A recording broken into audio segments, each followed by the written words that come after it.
যে চাল কুমড়া পেকে যাবে দেখবেন বিচিলে একদম হলুদের মতো হয়ে যাবে।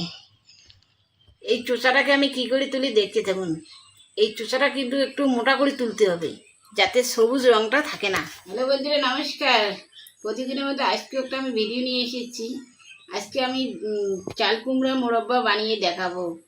তার জন্য আমি একটা নিয়েছি চাল কুমড়া, পাকা চাল কুমড়া নিয়েছি। দেখুন বন্ধুরা কত বড় চাল কুমড়া।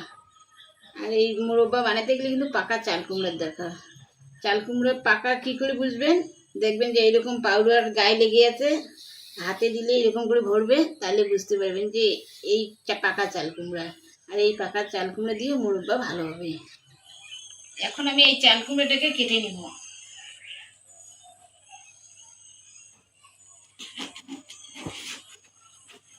এই পাকা চাল কুমড়ো পুরো শক্ত,